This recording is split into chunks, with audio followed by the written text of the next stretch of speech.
Good evening, ladies and gentlemen. Today I decided to continue with the same color bishops lesson, and short lecture will be for this endgame. The first rule for same color bishop endgames is on what squares are your and opponent's pawns. So obviously these pawns are on light squares and we cannot attack them, but it is defined whether we have advantage or not if we're playing for white. If we look at this e5 pawn, yeah, it's on the dark square, and there are two things about this same color bishop endgames. The first thing is that we can attack this pawn ourselves, and secondly, king can attack this pawn as well. King can break through. So let's see this endgame, and I must say that white played perfectly and played first engine moves, let's say. So in this game, white's to move, and white decided to play bishop g7 first, attacking the e5 square.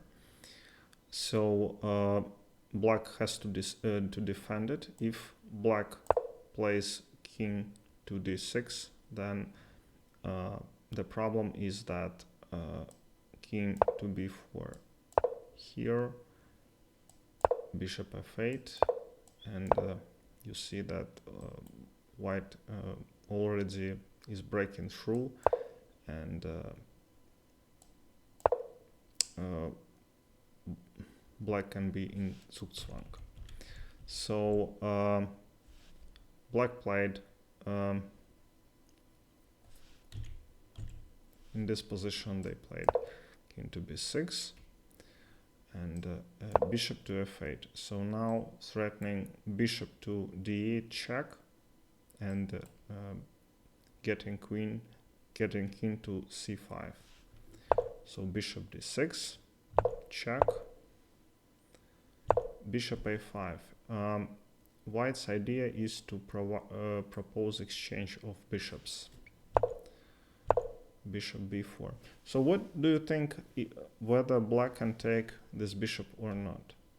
It appears that black cannot. If they take and play here, just white waits a little bit and then gets to c5. So let's check.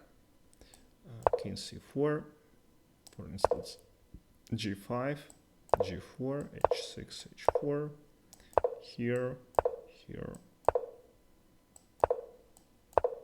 and b4.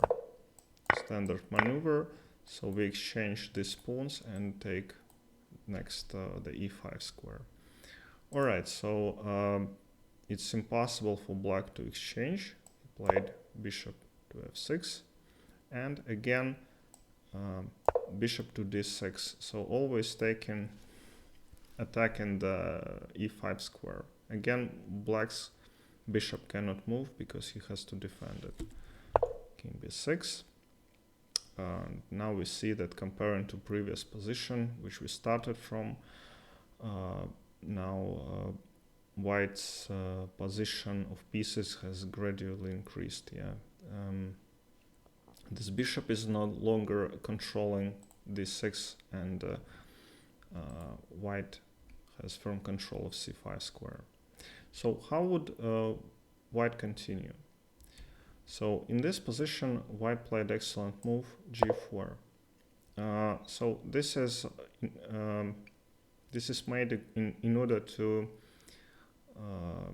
restrict black's bishop. So black played. If you see that bishop cannot move in this direction because this pawn will fall, he can only move backwards. But if he moves backwards, then white with, let's say, g5 can restrict the bishop.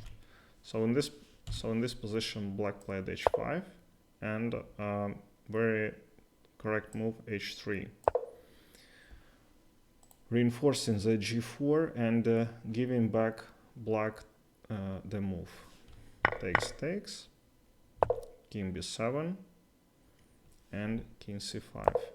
So you see that now as white has taken this c7 square from black, black has to move the bishop, and they basically in Zugzwang. If they move back, then g5. If they go here, then bishop takes c5 and white is winning. So black played, of course, bishop to h8, not giving up the pawn just yet. g5, bishop g7, a3, and in this position, can you guess the move? Very nice move, bishop to f8. So taking away the only square where bishop can move. So black has basically in Zugzwang, engine shows that white is completely winning, but let's see how game ended. a5, b4, and after this move, black resigned. But just notice that, for instance, white is not playing immediately king to d6, because these pawns here,